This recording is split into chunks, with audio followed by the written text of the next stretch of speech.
الحمد للہ رب العالمین والعاقبۃ للمتقین والصلاة والسلام علی سید الانبیاء واشرف المرسلین سید الاولین والآخرین وعلی آلہ وصحبہ والتابعین لهم بإحسان الی یوم الدین اجمعین۔ جامعہ انواریہ حیدرآباد انڈیا اور باب العلم انواریہ ایجوکیشنل سوسائٹی کے زیر اہتمام درس نظامی میں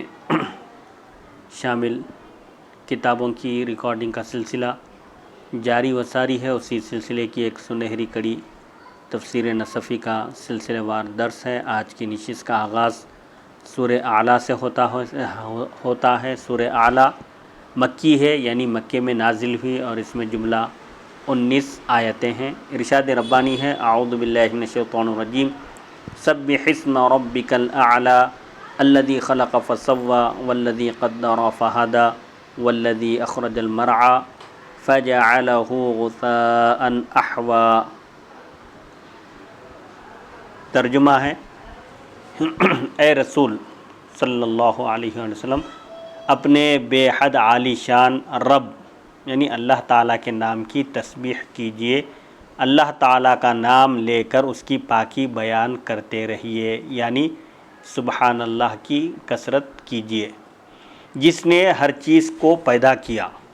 الذی خلق فسوی، جس نے ہر چیز کو پیدا کیا اور ٹھیک اور مناسب بنایا، والذی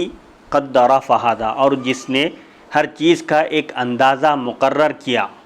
اور ہر مخلوق کی تقدیر بنائی، پھر اس کو ہدایت دی، یعنی راستہ بتا دیا۔ جس مخلوق کو جس کام کے لیے پیدا کیا اسی طرف اس کی رہنمائی کی، اس کو راہ بتائی، وہی کام اس کے لیے آسان کر دیا۔ والذی اخرج المرعى، اور جس نے زمین سے ہر خوشنما چارہ نکالا، نباتات پیدا کیے، فجعلہ غثاء احوی،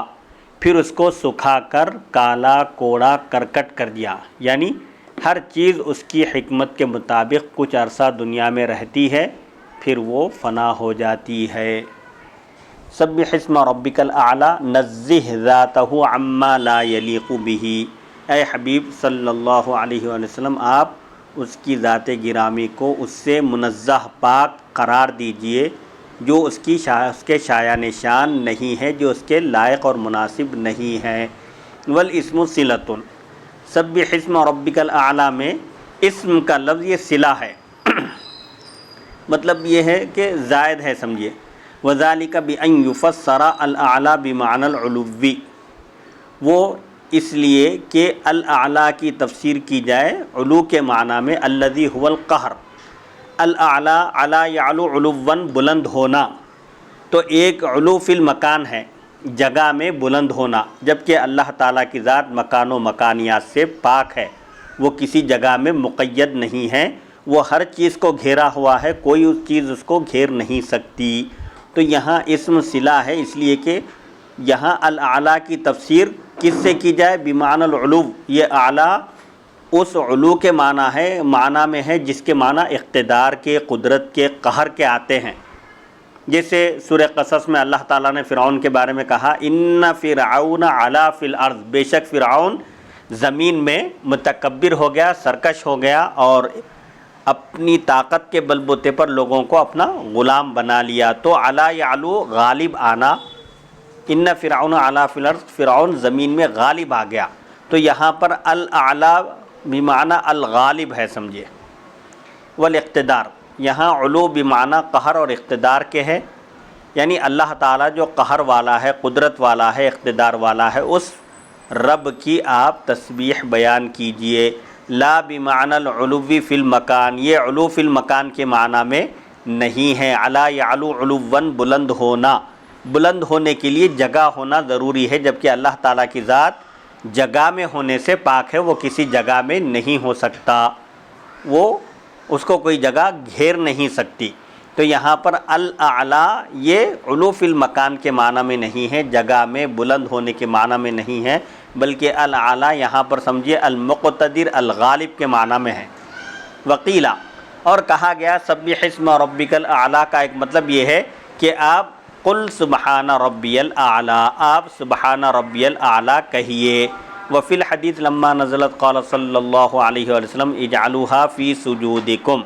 حدیث شریف میں ہے جب یہ آیت نازل ہوئی سورہ اعلیٰ کی آیت سبح اسم ربک الاعلیٰ، تو آپ صلی اللہ علیہ وآلہ وسلم نے فرمایا تم اس کو اپنے سجود میں مقرر کر لو، یعنی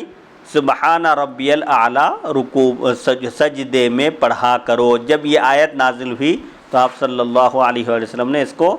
سجدے میں پڑھنے کا حکم دیا۔ یہ تھی آیت نمبر 1 کی تفسیر۔ آیت نمبر 2 الذی خلق فسوی، ای خلق کل شیء، وہ ذات جس کی تسبیح بیان کرنے کا حکم دیا گیا، وہ ذات وہ ہے جس نے ہر چیز کی تخلیق کی، ہر چیز کو پیدا کیا۔ فسوی خلقہ تسویۃً، یا فسوی خلقہ تسویۃً، اور اس کی تخلیق کو بالکل ٹھیک ٹھیک بنایا۔ ولم یأتی بہ متفاوتا غیر ملتئم، اور اس کو مختلف الگ نہیں بنایا اس حال میں کہ وہ بے ہنگم ہو، یعنی اللہ تعالیٰ نے ہر چیز کی تخلیق کی اور اس کو ٹھیک ٹھیک بنایا، اس میں کوئی تفاوت، کوئی فرق، کوئی اختلاف نہیں ہے، کوئی چیز اس نے بے ہنگم نہیں بنائی۔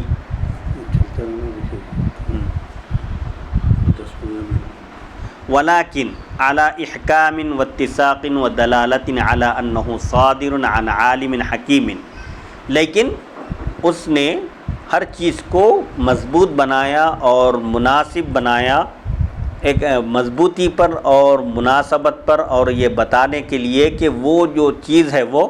وہ جو مخلوق ہے جو اللہ کی جانب سے جس کی تخلیق کی گئی ہے، وہ جاننے والے حکمت والے کی طرف سے صادر ہوئی ہے، یعنی اللہ نے ہر مخلوق کو مناسب انداز میں پیدا کیا، ٹھیک ٹھیک بنایا، بے ہنگم نہیں بنایا، بے جوڑ نہیں بنایا، بلکہ اس کو بالکل ٹھیک بنایا کہ دیکھنے والا دیکھ کر یہ سمجھ سکتا ہے کہ اس کا خالق، اس کا جو موجد ہے وہ زبردست عالم ہے، علم رکھنے والا ہے، جاننے والا ہے اور زبردست حکمت والا ہے۔ او سواہ علی ما فیہ منفعتہ و مصلحتہ، یا اس نے اس کو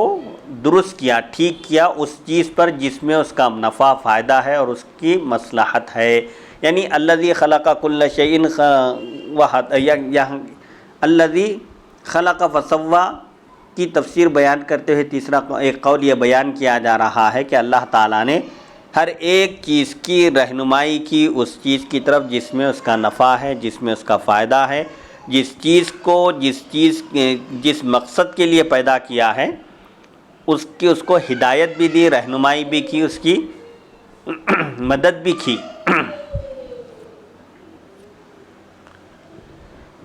وَأَعْطَى كُلَّ شَيْءٍ خَلْقَهُ ثُمَّ هَدَى، جیسے سورۃ طٰہٰ میں ہے کہ اللہ تعالیٰ نے ہر چیز کو اس کی ضرورت کی چیز مہیا کر دی، جو بھی اس نے بنائی ہے اپنی مخلوق، جس چیز کی بھی تخلیق کی ہے اس کو اللہ تعالیٰ نے ہدایت بھی دی، مطلب اپنی زندگی گزارنے کے اس کو طریقے بھی بتا دیے۔ یہ تھی آیت نمبر 2 کی تفسیر۔ آیت نمبر 3 والذی قدر فہدی، اور وہ ذات جس نے ہر چیز کا ایک اندازہ مقرر کیا پھر اس کو ہدایت دی۔ ای قدر لکل حیوان ما یصلحہ فہداہ الیہ وعرفہ وجہ الانتفاع بہ، یعنی اس نے ہر جاندار کے لیے وہ چیز مقرر کی جو اس کے مناسب ہو، جو اس کی اصلاح کر سکے، یعنی ہر جاندار کو جس چیز کی ضرورت تھی اللہ نے وہ چیز فراہم کر دی، ایک اندازے سے اس کے لیے مقرر کر دی، اور اس کی طرف اس کی رہنمائی کی، اس کو اس کی طرف اس کا راستہ بتایا اور اس کو اس سے فائدہ اٹھانے کا طریقہ بتایا۔ انسان ہیں، اس کی ضروریات کی چیزیں اس نے مہیا کر دی، جانور ہیں ان کی ضروریات کی چیزیں بھی اس نے ان کے لیے مہیا کر دی، اور ان کو ان چیزوں سے کس طرح فائدہ اٹھانا چاہیے یہ بھی طریقہ اس نے ان کو بتا دیا۔ او فہدا و اضل، اور وہ ذات جس نے ہر چیز کا ایک اندازہ مقرر کیا اور ہدایت دی اور راہ راست سے ہٹا دیا، جس کو چاہے ہدایت دی، جس کو چاہے گمراہ کر دیا۔ فہدا و اضل ہے اصل میں، لیکن ولیکن حذف و اضل اکتفاء، لیکن یہاں آیت میں فہدا کے بعد وَأَضَلَّ کو حذف کر دیا گیا اکتفا کرنے کے لیے، صرف ہدایت کا ذکر کیا گیا، اضلال کا ذکر نہیں کیا گیا، اکتفا کرنے کے لیے یا پھر فاصلوں کی رعایت رکھنے کے لیے۔ جیسے یا پر ہر آیت ختم ہو رہی ہے، سبح اسم ربک الاعلی، فاصلہ کہتے ہیں دو حرفوں کا توافق، ہوا توافق الفاصلتین فی الحرف الاخیر، یعنی حرف اخیر دونوں جگہ برابر ہوں، تو اعلی، فسوا، فہدا، فاصلے کی رعایت کے لیے وَأَضَلَّ کو حذف کر دیا گیا، كقولہ، جیسے اللہ تعالیٰ کا ارشاد ہے یضل من یشاء ویہدی من یشاء، سورہ نحل آیت نمبر 93، وہ جس کو چاہتا ہے گمراہ کرتا ہے اور جس کو چاہتا ہے ہدایت سے سرفراز کرتا ہے۔ قدر علی والذی قدر فہدا، قدر تشدید کے ساتھ ہے، ایک قاری ہیں علی، انہوں نے اس کو غیر مشدد پڑھا ہے، یعنی والذی قدر فہدا، قدر یقدر کے معنی بھی اندازہ لگانا، ایک اندازہ مقرر کرنے کے ہیں، یعنی وہ ذات جس نے ہر چیز کا ایک اندازہ مقرر کیا اور اس کی رہنمائی کی۔ یہ تھی آیت نمبر 3 کی تفسیر۔ آیت نمبر 4 والذی اخرج المرعى، اور جس نے زمین سے ہر خوشنما چارہ نکالا، نباتات پیدا کیے، انبت ما ترعاہ الدواب، یعنی اس نے وہ پیدا کیا جس کو جانور چرتے ہیں، یعنی جانوروں کے لیے جس نے زمین سے چارہ فراہم کیا، فجعلہ غثاء احوا،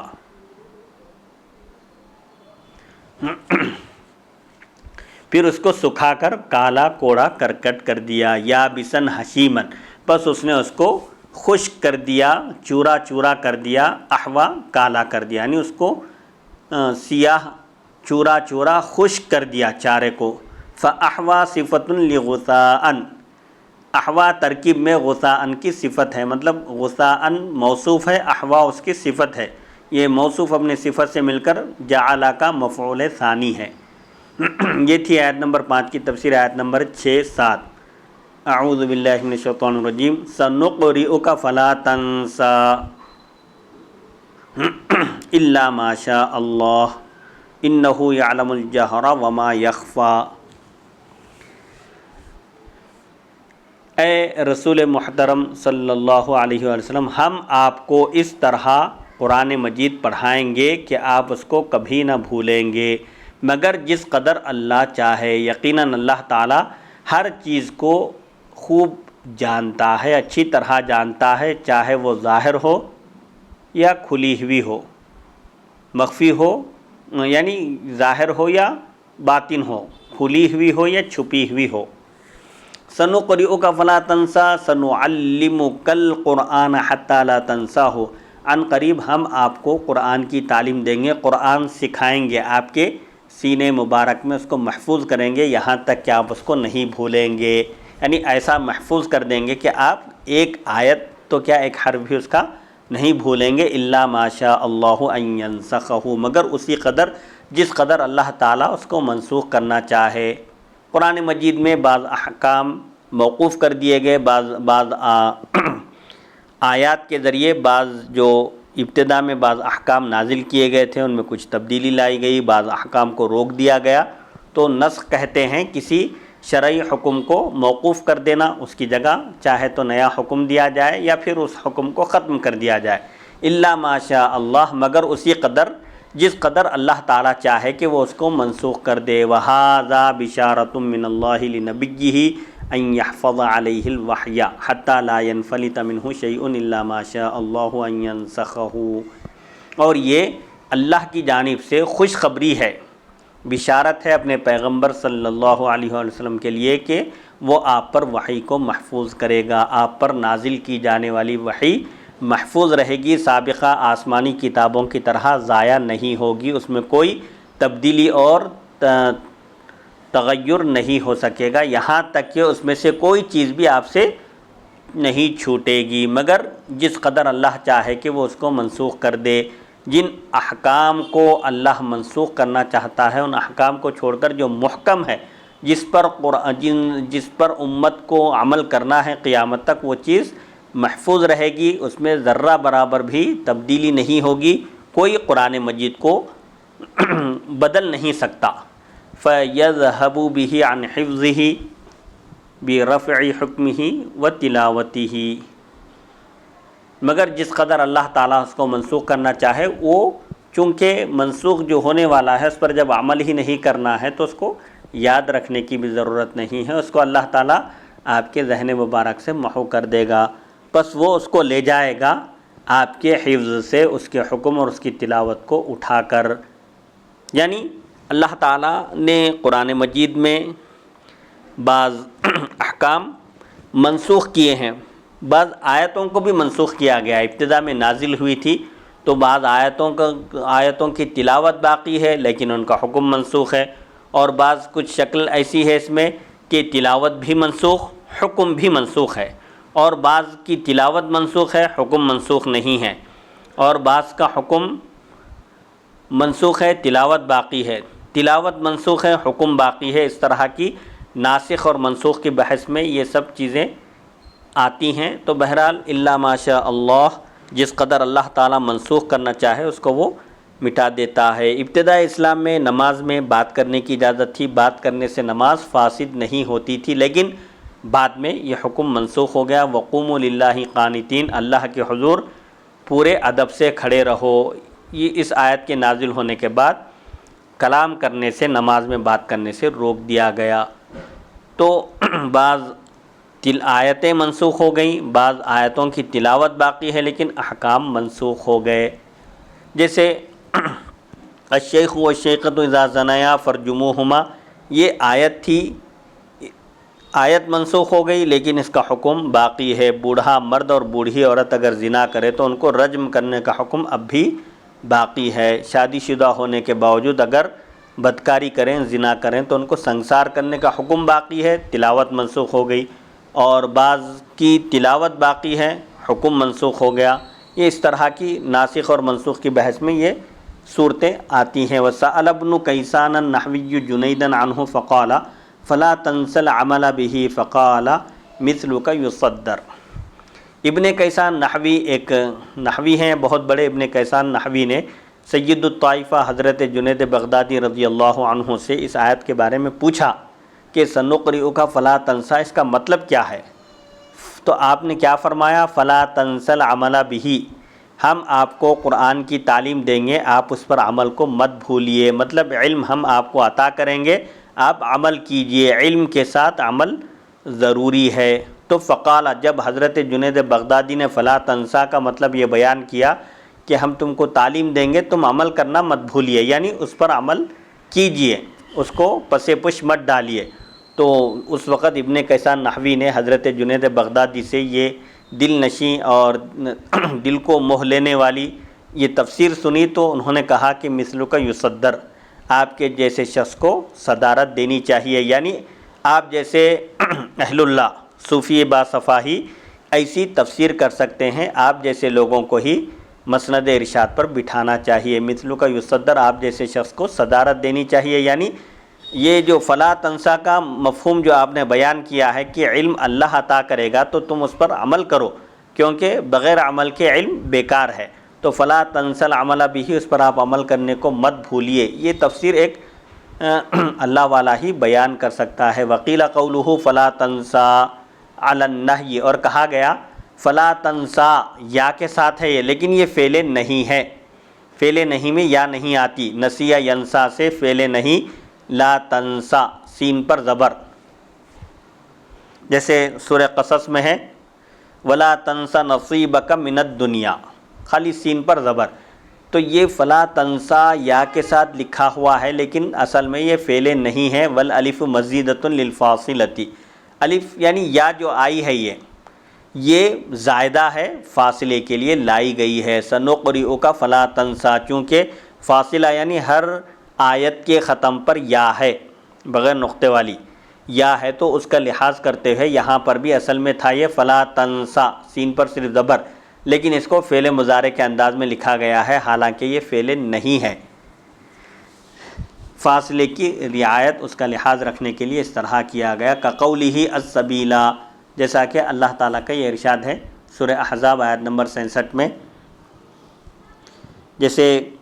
کفار اور مشرکین جب جہنم میں داخل ہوں گے تو وہ کہیں گے انا اطعنا سادتنا وکبراءنا فاضلونا السبیلا،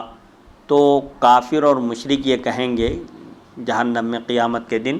کہ ہم نے اپنے سرداروں کی اطاعت کی، ان کی بات مانی، انا اطعنا سادتنا وکبراءنا، ہمارے یہ رہنما ہیں اور یہ ہمارے لیڈر ہیں سمجھ کر ہم نے ان کی بات مانی، تو انہوں نے ہم کو سیدھے راستے سے ہٹا دیا، فاضلونا السبیلا۔ تو اصل میں یہ ہے فاضلونا السبیلا، لام زبر لا، لیکن الف فاصلے کی رعایت کرتے ہوئے بڑھایا گیا، مبینہ، مہینہ، تسلیمہ، پورا یہ جو فاصلہ چل رہا ہے اس میں الف کے ساتھ چل رہا ہے، تو اسی کا لحاظ کرتے ہوئے فاضلونا السبیلا، جیسے وہاں الف زائدہ ہے لیکن فاصلے کی رعایت کرتے ہوئے لایا گیا ہے، اسی طرح یہاں پر بھی فلا تنسا اصل میں فعل نہیں ہے لیکن اس کو فعل مضارع کے انداز میں اس لیے رکھا گیا ہے تاکہ فاصلے کی رعایت ہو۔ ای فلا تغفل قراءتہ، عن قریب ہم آپ کو پڑھائیں گے، آپ کو قرآن کی تعلیم دیں گے، آپ کی سینہ اقدس میں قرآن کو محفوظ کریں گے، آپ اس کی قراءت سے غافل مت ہوئیے۔ وتقریرہ، اس کی وتقریرہ، فلا تغفل قراءتہ وتقریرہ فتنساہ، بس آپ اس کی قراءت اور اس کو دہرانے سے آپ غافل مت ہوئیے کہ کہیں آپ اس کو بھول نہ جائیں، یعنی اس کو ریپیٹ کریے، مسلسل اس کی تلاوت کا سلسلہ جاری رکھیے تاکہ وہ نکلنے نہ پائے، یعنی سینے میں محفوظ رہے۔ الا ما شاء اللہ ان ینسیکہ برفع تلاوتہ، مگر جس قدر اللہ تعالیٰ چاہے کہ وہ آپ کو اس کو بھلا دے، اس کی تلاوت کو ختم کر کے، اس کی تلاوت کا حکم اٹھا کر۔ انہ یعلم الجہر وما یخفی، ای انک تجہر بالقرآن مع قراءۃ جبریل علیہ السلام مخافۃ التفلت، واللہ یعلم الجہر معہ وما فی نفسک مما یدعوک الی الجہر، یعنی یقیناً آپ جبریل علیہ السلام کی قراءت کے ساتھ قرآن کو زور سے پڑھتے ہیں، چھوٹ جانے کے ڈر سے، کہیں ایسا نہ ہو کہ وہ آپ کے ذہن سے نکل جائے، کہیں آپ اس کو بھول نہ جائیں، اس ڈر سے آپ جبریل علیہ السلام کے ساتھ قراءت کرتے ہیں، پڑھتے ہیں اور جلدی اس کو محفوظ کرنے کی کوشش کرتے ہیں، اور اللہ تعالیٰ آپ کے جہر کو جانتا ہے ان کے ساتھ، اور جو کچھ آپ کے دل میں ہے جو آپ کو جہر کی دعوت دیتا ہے، یعنی زور سے پڑھنے کا جو داعیہ ہے، جو سبب ہے، جو وجہ ہے، اللہ تعالیٰ اس کو خوب جانتا ہے، آپ کے دل میں نیت کیا ہے زور سے پڑھنے کی اور جلدی جلدی پڑھنے کی کوشش، یہ آپ جو کر رہے ہیں، اپنے آپ کو مشقت میں ڈال رہے ہیں،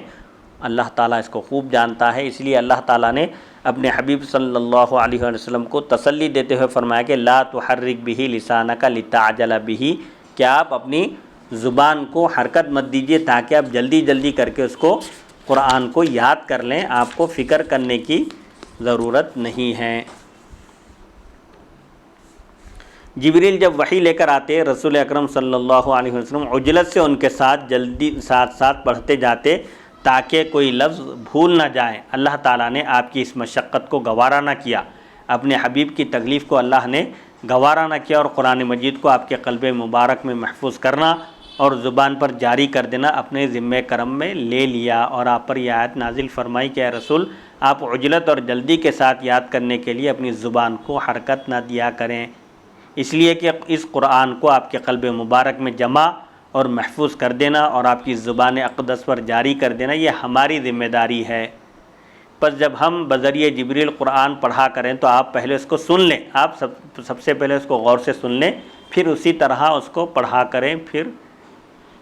اس کی تشریح، تفسیر و تشریح اور معانی کو کھول کر بیان کرنا یہ بھی ہمارے ہی ذمہ ہے۔ لا تحرک بہ لسانک لتعجل بہ ان علینا جمعہ وقرآنہ فاذا قرأناہ فاتبع قرآنہ ثم ان علینا بیانہ۔ اللہ تعالیٰ نے ان آیتوں میں اپنے حبیب مکرم صلی اللہ علیہ وسلم کو تسلی دی اور آپ کی مشقت کو قطعاً گوارا نہ کیا، اس لیے فرمایا کہ آپ پہلے غور سے سنیے،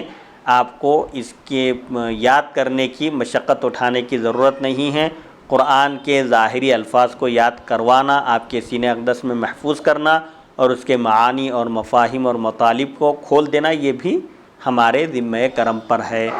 او ما تقرأ فی نفسک مخافۃ النسیان، یا جو آپ اپنے دل میں پڑھتے ہیں بھول جانے کے ڈر سے، او یعلم ما اسررتم وما اعلنتم من اقوالکم و افعالکم، یا وہ جانتا ہے جو کچھ تم چھپاتے ہو اور جو کچھ تم ظاہر کرتے ہو اپنے اقوال اور افعال، وما ظہر وما بطن من احوالکم، اور جو کچھ ظاہر ہے اور باطن ہے تمہارے احوال، ان کو اللہ تعالیٰ خوب جانتا ہے۔ یہ تھی آیت نمبر 6 اور 7 کی تفسیر۔ آیت نمبر 8 وَنُيَسِّرُكَ لِلْيُسْرَىٰ۔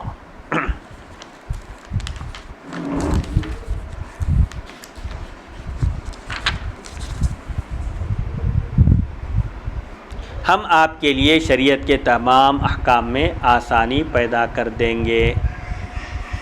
معطوف علی سنقرئک، یہ واو حرف عطف ہے، اس کا عطف ہے سنقرئک، عن قریب ہم آپ کو پڑھائیں گے، آپ کو قرآن کی تعلیم دیں گے اور آپ کے لیے آسان کر دیں گے، سہل کر دیں گے۔ وقولہ انہ یعلم الجہر وما یخفی اعتراض،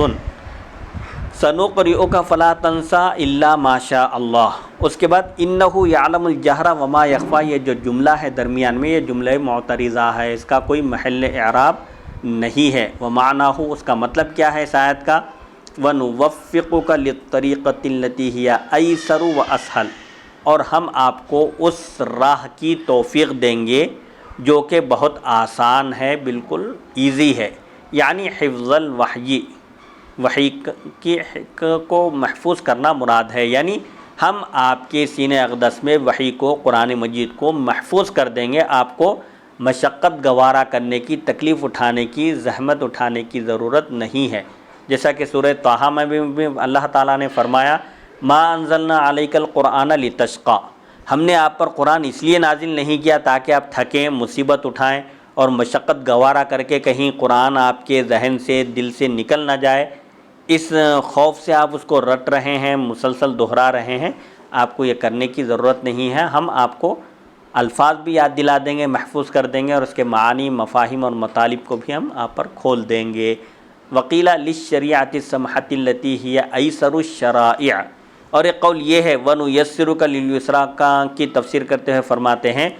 اس آسان شریعت کو ہم آپ کے لیے آسان کر دیں گے جو تمام شرائع میں سب سے زیادہ آسان ہے۔ سابقہ امتوں میں کچھ مشکلات تھے، جیسے نماز کے لیے ایک جگہ مقرر تھی، وقت ہو تو اسی جگہ پہنچ کر نماز پڑھنا لازم تھا، لیکن حضور پاک علیہ الصلوۃ کی ولادت باسعادت کی برکت سے ساری زمین امت محمدیہ کے لیے مسجد بنا دی گئی، سجدہ گاہ بنا دی گئی، اور مٹی کو پاک قرار دیا گیا۔ پانی نہ ملنے کی صورت میں پاک مٹی سے تیمم کر کے نماز ادا کی جا سکتی ہے۔ یہ آپ کے طفیل اللہ نے اس امت کو آسانی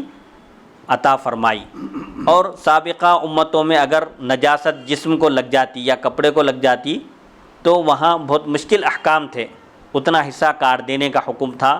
اسی طرح زکوٰۃ میں بھی مشکل تھی، لیکن امت مسلمہ کے لیے اللہ نے اتنی آسانی فراہم کی کہ اگر نجاست لگ جائے تو اس کو اچھی طرح دھو کر 3 مرتبہ نچوڑ دینے سے وہ نجاست خفیفہ غلیظہ، اس کے مختلف احکام ہیں جو فقہ کی کتابوں میں دیکھے جا سکتے ہیں۔ تو یہاں نہ جسم کاٹنے کا حکم ہے، نہ کپڑا کاٹنے کا حکم ہے، اس کو پانی کے ذریعے پاک کرنے کا حکم دیا گیا، یہ سہولت فراہم کی گئی۔ اسی طرح زکوٰۃ میں